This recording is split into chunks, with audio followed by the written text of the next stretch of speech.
अगर आप इस कहानी को समझ गए, तो चाहकर भी आप अपने आप को ध्यान करने से नहीं रोक पाएंगे। एक बार एक ध्यानी व्यक्ति एक वृक्ष के नीचे बैठ ध्यान कर रहा होता है। अचानक उसे एक लकड़हारा नजर आता है, जो लकड़ी काट रहा होता है। पहले दिन वह ध्यानी व्यक्ति उस लकड़हारे को देखता है और उससे कुछ नहीं बोलता। दूसरे दिन वह उस लकड़हारे को फिर देखता है, पर कुछ नहीं बोलता। पर जब लकड़हारा तीसरे दिन उसी जंगल में उसी ध्यानी व्यक्ति के पास लकड़ी काटने के लिए आता है, तो इस बार वह ध्यानी व्यक्ति उस लकड़हारे से कहता है, सुनो भाई, तुम रोज यहाँ लकड़ी काटने आते हो, बहुत मेहनत करते हो, तुमने तो अच्छा किया। उस ध्यानी व्यक्ति की बात सुनकर वह लकड़हारा हंसता है और कहता है, जैसा तुम सोच रहे हो वैसा कुछ भी नहीं है। इन बहुत सारी लकड़ियों से मुझे बहुत कम कमाई होती है, जिसके कारण घर का खर्च ही बड़ी मुश्किल से चल पाता है। लकड़हारे की बात सुनकर वह ध्यानी व्यक्ति कहता है, तुम यहाँ से कुछ आगे क्यों नहीं जाते? आगे जंगल में चंदन के वृक्ष हैं। क्या तुम नहीं जानते चंदन की लकड़ियां बहुत महंगी बिकती हैं? ध्यानी व्यक्ति की बात सुनकर वह लकड़हारा चौंकता है और मन ही मन सोचता है कि यह व्यक्ति झूठ बोल रहा है, क्योंकि अगर आगे कहीं चंदन के वृक्ष होते तो ये यहाँ इस वृक्ष के नीचे क्यों बैठा होता? उन लकड़ियों को बेचकर धन न कमा लेता? फिर वह सोचता है, क्यों ना एक बार जाकर देख ही लिया जाए, क्या पता ये सच कह रहा हो। उस ध्यानी व्यक्ति की बात पर विश्वास कर वह जंगल में आगे जाता है, और जो वह देखता है उसे देखने के बाद उसकी सारी समझ हिल जाती है। वह सोचता था कि जंगल के बारे में उससे ज्यादा कोई नहीं जानता, पर अपने चारों तरफ चंदन के वृक्ष देख उसकी यह गलतफहमी दूर हो जाती है। वह वापस उस ध्यानी व्यक्ति के पास आता है और कहता है, मैंने तुम्हें गलत समझा, मुझे माफ करना। मैं सोच रहा था तुम झूठ बोल रहे हो, परंतु वहां तो सच में चंदन के बहुत सारे वृक्ष हैं।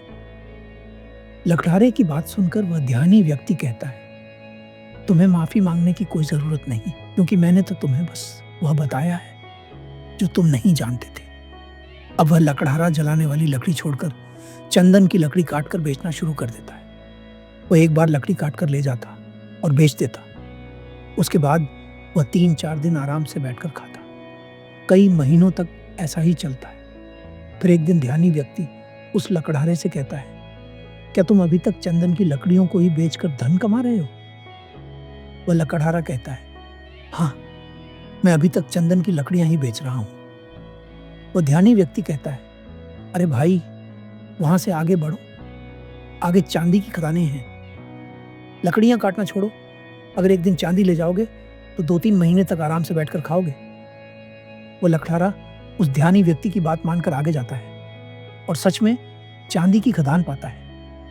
वो खूब सारी चांदी लेकर घर चला जाता है और 5 से 6 महीने तक जंगल की तरफ वापस नहीं जाता। उस लकड़हारे को अब उस ध्यानी व्यक्ति पर पूरा विश्वास हो गया था। वह एक बार आता और चांदी भरकर ले जाता और कई महीनों तक आराम से बैठकर खाता। अब वह एक लकड़हारे से सेठ बन गया था। एक दिन वह लकड़हारा यानी सेठ जंगल में चांदी लेने जा रहा होता है, तो रास्ते में उसे वह ध्यानी व्यक्ति मिलता है। वह ध्यानी व्यक्ति उस लकड़हारे से पूछता है, क्या तुम अभी तक चांदी ही ले जा रहे हो?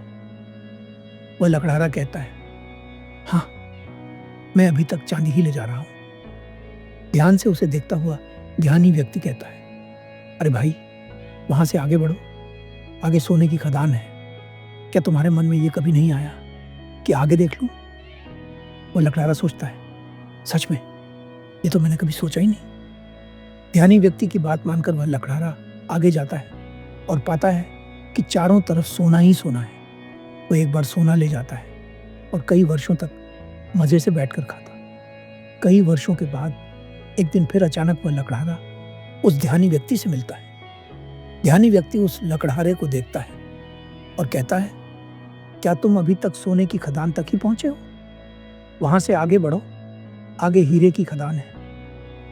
वह लकड़हारा आगे जाकर देखता है और पाता है कि चारों तरफ हीरे ही हीरे हैं। अब तो उस लकड़हारे के ठाठ बाट राजा जैसे हो गए थे। उसने महल खड़े कर लिए थे। अब उस लकड़हारे की उम्र 60 साल से भी ज्यादा हो गई थी।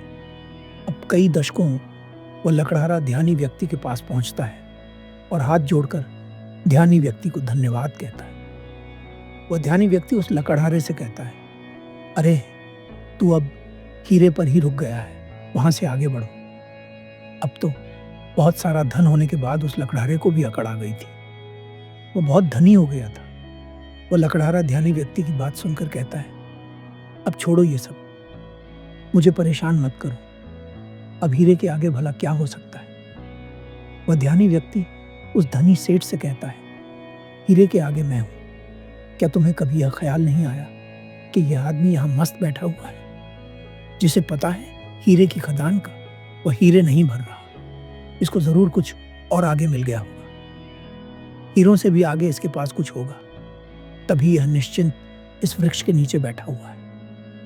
क्या तुम्हें कभी यह ख्याल नहीं आया। उस ध्यानी व्यक्ति की बात सुनकर वह सेठ रोने लगता है और ध्यानी व्यक्ति के पैर पकड़ लेता है और कहता है, मैं कैसा मूढ़ हूं जो यह देख ही नहीं पाया कि जिसने सभी हीरे जवाहरात छोड़ दिए, उसके पास जरूर इन सब हीरे जवाहरातों से भी बड़ा कोई धन होगा। मुझे कभी यह ख्याल ही नहीं आया। मैं जानना चाहता हूं कि तुम्हारे पास वह कौन सा धन है जिसके सामने इस दुनिया का सारा धन छोटा है। सेठ की बात सुनकर वह ध्यानी व्यक्ति उस सेठ से कहता है, वही मैं तुम्हें बताना चाहता हूं, वह धन है ध्यान। वह सेठ उस ध्यानी व्यक्ति से कहता है, पर मुझे तो ध्यान करना ही नहीं आता। वह ध्यानी व्यक्ति उस सेठ से कहता है, ध्यान करना बहुत सरल है, बाहर का धन तो बहुत इकट्ठा कर लिया, अब जरा भीतर की ओर मुड़ जाओ, आराम से बैठ जाओ और देखो तुम्हारे भीतर क्या चल रहा है। अगर कोई अनुभव हो तो उसे पकड़ मत रहो, बस देखो, हो सकता है तुम्हें परमात्मा मिले, पर तुम्हें उन्हें भी नहीं पकड़ना है। तब तक देखते रहो जब तक कि सभी अनुभव, सभी विचार शांत ना हो जाए। पर ध्यान रखो, जबरदस्ती किसी भी विचार या अनुभव को खत्म करने का प्रयास कभी मत करना। जब कोई अनुभव ना रहेगा, कोई विचार ना रहेगा, तब तुम निर्विकल्प समाधि में होगे। तब ना तो दृश्य बचेगा और ना ही दर्शक, केवल शून्य हो, और उस शून्य में ही जलता है बोध का दिया। ध्यान करने के लिए केवल एक बात सबसे जरूरी है, और वह है धैर्य। आपके भीतर इतना धैर्य होना चाहिए कि घटना आज घटे या कई वर्षों बाद आप ध्यान करने के लिए तैयार हैं। धन्यवाद।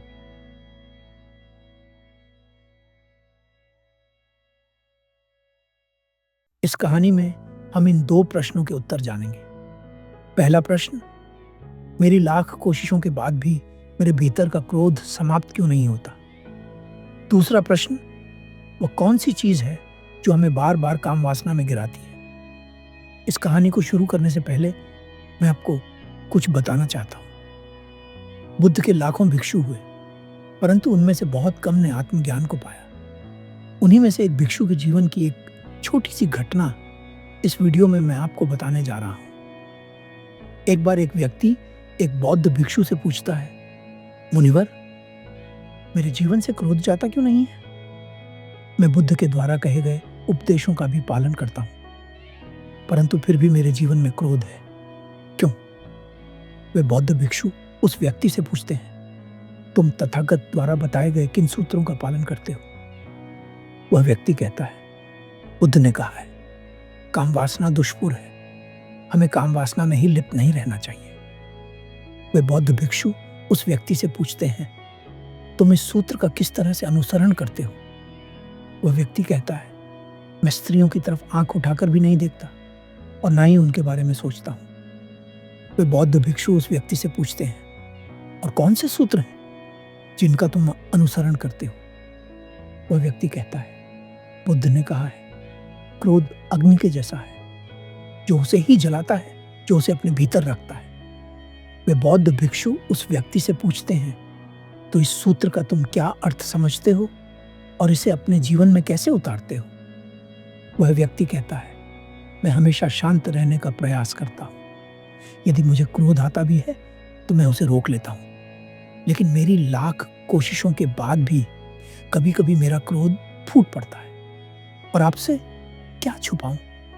कभी कभी अत्यधिक काम वासना से भरे विचारों के कारण मैं वेश्यालय भी चला जाता हूं, परंतु ऐसा करने के बाद मुझे खुद से ही घृणा होने लगती है। उस व्यक्ति से पूछा जाता है, तुम्हारी उम्र क्या है?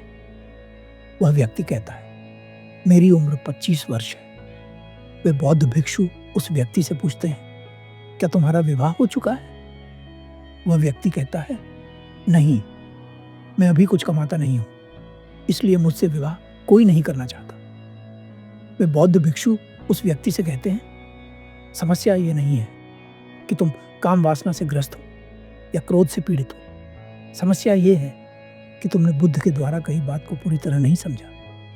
तुम उस बात से चूक गए हो जो बुद्ध कहना चाहते हैं। तुम्हारा ज्ञान अधूरा है और वही तुम्हारे जीवन में जहर का काम कर रहा है। इस उम्र में स्त्रियों के प्रति आकर्षण होना स्वाभाविक है। इसमें न तो कुछ अच्छा है और न ही बुरा। काम का उठना इस पृथ्वी पर जीवन के लिए आवश्यक है। बुद्ध ने कभी भी काम वासना को बुरा नहीं बताया और न ही उन्होंने इसे दबाने पर जोर दिया। वे तो लोग ही हैं जो बुद्ध को सुनकर उनकी बातों का कुछ भी अर्थ निकालते हैं और लोगों के बीच भ्रांतियां फैलाते हैं। इन भ्रांतियों के कारण ही लोग काम वासना जैसी प्रबल ऊर्जा को दबाने का प्रयास करते हैं और इस दबाने के कारण ही यह ऊर्जा क्रोध बनकर बाहर आती है। वह व्यक्ति पूछता है, तो क्या इसका अर्थ यह है कि हमें काम वासना का आनंद लेना चाहिए? वे बौद्ध भिक्षु मुस्कुराते हैं और कहते हैं, इस दुनिया में हर व्यक्ति वो करने के लिए स्वतंत्र है जो वह करना चाहता है, जिसमें उसे आनंद मिलता है। काम वासना में लिप्त होना भी आनंद की अनुभूति कराता है, परंतु वह आनंद क्षणिक है, वह हमेशा नहीं रहता। परंतु मनुष्य की खोज एक ऐसे आनंद के लिए है जो हमेशा रहे, क्योंकि वह भीतर से अधूरा है। इसलिए व्यक्ति बार बार काम वासना में लिप्त होता है, यह सोचकर कि इस बार वह भर जाएगा, परंतु ऐसा नहीं होता। अंत में वह अपने आप को खाली ही पाता है, जिसके कारण उसके जीवन में दुख पैदा होता है। काम वासना दुष्पुर है। व्यक्ति को काम वासना में ही लिप्त नहीं रहना चाहिए। इस सूत्र के द्वारा बुद्ध हमें काम वासना का स्वभाव बताना चाहते हैं। बुद्ध हमें काम वासना की वास्तविकता दिखाना चाहते हैं। ज्यादातर लोग केवल द्वैत में सोचते हैं। वे मानते हैं कि या तो कोई चीज बुरी है या अच्छी है, परंतु बुद्ध वास्तविकता को दिखाना चाहते हैं और उसी वास्तविकता को हमें भी देखना चाहिए। वह व्यक्ति उन बौद्ध भिक्षु से पूछता है, तो अब मुझे क्या करना चाहिए? कैसे मैं एक अच्छा जीवन जी सकता हूं? वे बौद्ध भिक्षु उस व्यक्ति से कहते हैं, यदि सांसारिक जीवन जीना चाहते हो तो विवाह कर लो और हमेशा अपने परिवार के साथ ईमानदार रहो। बुद्ध ने सांसारिकों को अलग सूत्र दिए हैं और भिक्षुओं को अलग। और अगर भिक्षु बनना चाहते हो तो भिक्षु बन जाओ और ध्यान करो। वैसे ध्यान तुम बिना भिक्षु बने भी कर सकते हो, परंतु जो भी मार्ग चुनो उस पर पूरी ईमानदारी के साथ चलो। ईमानदारी का संबंध किसी दूसरे की नजरों में अच्छा बनने से नहीं है, बल्कि अपनी नजरों में हमेशा अच्छा रहने से। जो तुम्हारी अभी की वास्तविकता है उस पर पर्दा मत डालो। अगर तुम क्रोधी हो तो शांत होने का दिखावा मत करो, बल्कि अपने क्रोध को स्वीकारो। तुम्हारे स्वीकारने मात्र से ही तुम्हारा क्रोध समाप्त हो जाएगा। जागरूकता में ही तुम वास्तविकता को देख सकते हो, और अगर एक बार तुमने वास्तविकता को देख लिया तो फिर कुछ करने की जरूरत नहीं है, क्योंकि आग जलाती है। इस वास्तविकता को एक बार किसी ने देख लिया तो वह दोबारा आग में हाथ नहीं डालेगा। इसी प्रकार तुम जिस भी चीज की वास्तविकता को देख लेते हो उससे ऊपर उठ जाते हो, फिर तुम उसमें लिप्त नहीं होते। क्रोध जलाता है, परंतु इसे तुमने ही पाला है। अपने भीतर की भावनाओं को दबाकर, उन्हें नकार कर, उन्हें बुरा बताकर तुमने ही इसे पोषित किया है। तुम्हें यह बात सदैव याद रखनी चाहिए कि यदि क्रोध बेवजह उठता है तो वह तुम्हारी दबी हुई भावनाओं का दूसरा रूप है। वह व्यक्ति उन बौद्ध भिक्षु से कहता है, आपके शब्दों ने मेरे आने वाले जीवन को आसान बना दिया है, धन्यवाद। वे बौद्ध भिक्षु उस व्यक्ति से कहते हैं, मैं तो तुच्छ हूं, ये प्रसाद तो बुद्ध का है। यदि धन्यवाद कहना है तो उन्हें कहो। आपको यह कहानी कैसी लगी? अपनी प्रतिक्रिया अवश्य दें। धन्यवाद।